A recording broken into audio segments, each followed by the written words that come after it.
I'm going to talk about how I build my chest. We're back for another chest workout, and this is going to be on building a chest that stands out, building a bigger chest. And these are going to be currently my top 5 exercises for growing the chest muscles. Workout 1, Incline Dumbbell Chest Press. This has for a long time been the best way to start your upper chest muscle workout. Also the hardest part of the chest muscles to really develop. Incline bench press is good, but dumbbells beat bench press because they let your arms move naturally, giving you both a full stretch at the bottom and a tight squeeze at the top. When doing this, you get on a bench press that's about 30 degrees. You want to start with dumbbells at chest level, palms facing forward. And this is an exercise that you want to make sure you feel the stretch on your way down. Don't just let the dumbbells drop to your chest. Lower the weight to about armpit level, maybe even a little lower. And then you drive the dumbbells upward by contracting the chest, not just pushing with your arms. And then on the upward push of this exercise, I always stop just short of locking out my arms to keep that tension on the upper pecs. This will be about 3 to 4 sets of 8 to 12 controlled reps. And then the second exercise is high cable chest fly crossover. So this right here, this exercise sculpts the lower chest and adds that sharp line across the bottom of your pec muscles. And for this lower chest workout, I like doing it with the cables more than other machines because they provide constant tension on the muscles, something dumbbells can't really do as effectively. And when I do this, I adjust pulleys to the highest position, step forward slightly with one foot for balance. And then I do this with a slight bend in my arms, never locked out.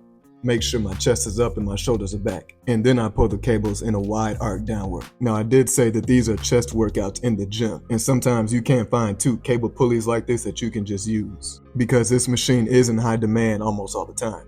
And so in that case, I like doing this on the butterfly machine or the pec deck machine, goes by different names. And it's the same idea to hit the lower chest using a chest fly motion. So you see I'm standing up so that when I'm grabbing the handles, my arms are in a downward facing angle, which is the angle that's going to make you feel it in your lower chest. That's going to be the substitute I use if the cable machine is not available, which happens often in a gym, especially this being October, going into the winter, you know the gym gets more crowded. The third workout is chest flies, using the same machine I was just pointing out, ultimate chest builder for the mid chest. And this of course gives you that stretch before you squeeze at the top of the rep. And when I do this, of course, I'm going to keep a slight bend in my elbows, never lock them out, and maintain it throughout the rep. Open my arms wide until I feel that deep stretch. And then as I bring the handles together, I never let the handles crash into each other. So you don't want to do this with your back flat on the bench. That's going to involve more of your shoulders and not really going to isolate your chest muscles.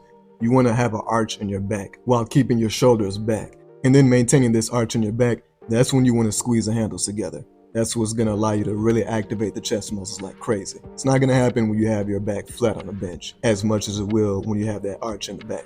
And this is another one where I'll do 3 to 4 sets of 10 to 15 reps. Exercise 4 is going to be low cable pull crossover. This is going to be another secret weapon for building your upper chest muscles. I'm really focusing on the upper chest hard during all my chest workouts because when you have a defined upper chest, that's what's really going to bring your chest out.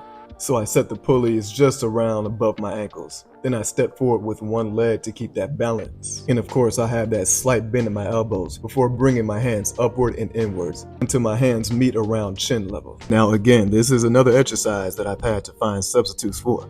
Because again, these are workouts in gyms are always crowded, and the cable machines are always in use. So the substitute is, of course, going back to the chest fly machine and placing my hands at the top of the bar so my arms are at that upward angle. And that upward angle is going to activate the upper chest muscles. I won't lie, this is a weird, strange workout to do. It's awkward. So typically when people ask me how to work out the upper chest, I never usually tell them to do this exercise because of how weird it is to get used to. So I always just tell them wait for the cable machines when they open up. But this is a substitute when the cable machines are not open that I choose to do. The fifth exercise is going to be going back to hitting the lower chest, and it's going to be dips. But when you do dips to work out and activate your chest muscles, your lower chest muscles, what you want to do is have your body facing at an angle. Going up and down is what's going to hit your triceps. When your body is at an angle, that's what's going to activate the lower chest muscles. So I grab the bars and lean forward about 30 degrees. I have my elbows flared out slightly.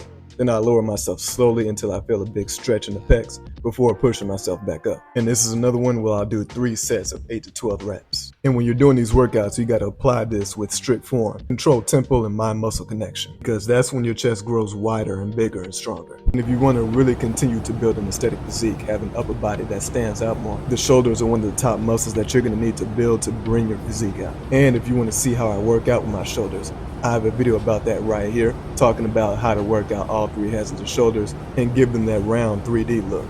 Click the video right here to check it out, and until next time.